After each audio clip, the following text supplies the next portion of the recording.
ஒரு சாதாரண காலை நேரம். நீங்கள் ஆபீஸில் உங்கள் டெஸ்கில் உட்கார்ந்து வேலை செய்து கொண்டிருக்கிறீர்கள். திடீரென்று உங்கள் பக்கத்தில் உட்கார்ந்திருக்கும் கொலீக் ஒரு பெரிய கொட்டாவி விடுகிறார். அவர் வாயை அகலமாக திறந்து கண்களை இறுக்கமாக மூடி ஒரு நீண்ட மூச்சை இழுக்கிறார்.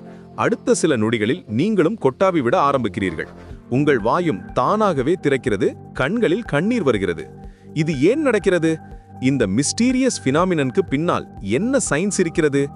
கொட்டாவி என்பது நம் உடலின் ஒரு ஆட்டோமேட்டிக் ரெஸ்பான்ஸ். நம் பிரெயினுக்கு ஆக்சிஜன் குறைவாக இருக்கும்போது அல்லது நம் டயர்டாக இருக்கும்போது நம் உடல் நேச்சுரலி கொட்டாவி விடுகிறது. நம் லங்ஸில் அதிக ஆக்சிஜன் செல்வதற்காக வாயை அகலமாக திறந்து டீப் பிரெத் அடிக்கிறோம். ஆனால் கண்டேஜியஸ் யானிங் என்பது வேறு விஷயம். இது பியூர்லி பிசிக்கல் ரீசன் இல்லை. இதற்கு பின்னால் இரண்டு முக்கியமான காரணங்கள் இருக்கின்றன. முதல் காரணம் மிரர் நியூரான் எஃபெக்ட். நம் பிரெயினில் மிரர் நியூரான் என்று சொல்லப்படும் ஸ்பெஷல் செல்ஸ் இருக்கின்றன. இந்த நியூரான்ஸ் மற்றவர்களின் ஆக்ஷன்ஸை அப்சர்வ் செய்யும் போது ஆக்டிவேட் ஆகின்றன. யாராவது கொட்டாவி விடுவதை நாம் பார்க்கும்போது நம் பிரெயினில் உள்ள மிரர் நியூரான்ஸ் ஃபயர் ஆகின்றன. இது ஒரு இன்விசிபிள் கனெக்ஷன் போல் நம் மைண்டில் நடக்கிறது.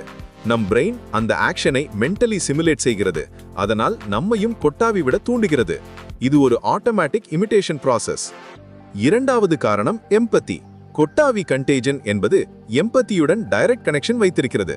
நாம் மற்றவர்களுடன் எமோஷனல் கனெக்ஷன் ஃபீல் செய்யும் போது அவர்களின் ஆக்ஷன்ஸை அன்கான்ஷியஸாக காப்பி செய்கிறோம். இது சோஷியல் பாண்டிங்கின் ஒரு பார்ட். நம் ஆன்செஸ்டர்ஸ் ஹண்டிங் குரூப்ஸில் இருந்த காலத்தில் குரூப் மெம்பர்ஸின் டயர்ட்னஸை சென்ஸ் செய்வது சர்வைவலுக்கு முக்கியமாக இருந்தது. இந்த தியரியை ப்ரூவ் செய்ய 2015ல பேலர் யூனிவர்சிட்டியில ஒரு ஃபேசினேட்டிங் ஸ்டடி நடத்தப்பட்டது. பிரையன் ரண்டில் என்ற ரீசர்ச்சர் 135 காலேஜ் ஸ்டூடெண்ட்ஸை வைத்து ஒரு எக்ஸ்பெரிமெண்ட் செய்தார். முதலில் அவர் ஸ்டூடெண்ட்ஸுக்கு சைக்கோபேத்திக் பர்சனாலிட்டி இன்வென்ட்ரி என்ற சைக்கலாஜிக்கல் டெஸ்ட் கொடுத்தார். இந்த டெஸ்ட் எம்பத்தி லெவல்ஸை மெஷர் செய்கிறது. இது 156 கொஸ்டின்ஸ் கொண்ட டீடைல்டு அசஸ்மெண்ட். அடுத்து ஸ்டூடெண்ட்ஸை ஒரு டிம் ரூம்ல கம்ப்யூட்டர்ஸ் முன்னால் உட்கார வைத்தார். அவர்களுக்கு நாய்ஸ் கேன்சலிங் ஹெட்ஃபோன்ஸ் போட்டு ஐஸ்க்கு கீழே எலக்ட்ரோட்ஸ் அட்டாச் செய்தார். இந்த எலக்ட்ரோட்ஸ் மசில் மூவ்மெண்ட்ஸை டிடெக்ட் செய்ய வைக்கப்பட்டது. பிறகு அவர்களுக்கு டிஃபரெண்ட் வீடியோ கிளிப்ஸ் காண்பித்தார்.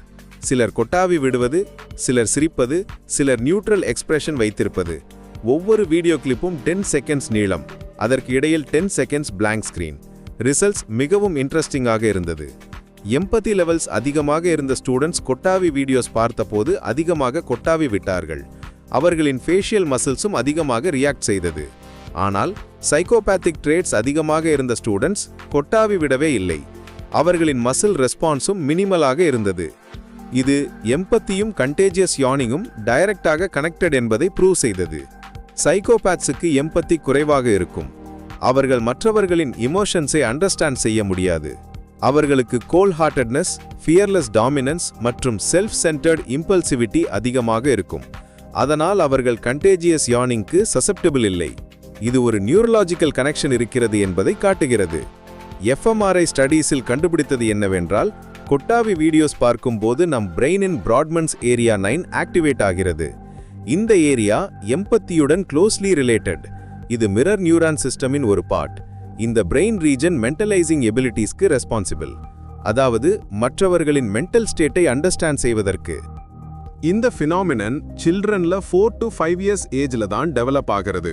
அந்த ஏஜ்ல தான் சில்ட்ரன் மற்றவர்களின் எமோஷன்ஸை ப்ராப்பர்லி ஐடென்டிஃபை செய்ய கற்றுக்கொள்கிறார்கள். அதற்கு முன்னால் அவர்கள் கொட்டாவி பார்த்தாலும் ரெஸ்பான்ஸ் செய்ய மாட்டார்கள். ஆட்டிசம் ஸ்பெக்ட்ரம் டிஸார்டர் உள்ள சில்ட்ரனுக்கு கண்டீஜியஸ் யானிங் குறைவாக இருக்கும். ஏனென்றால் அவர்களுக்கு எம்பத்தி டெவலப் ஆகாது.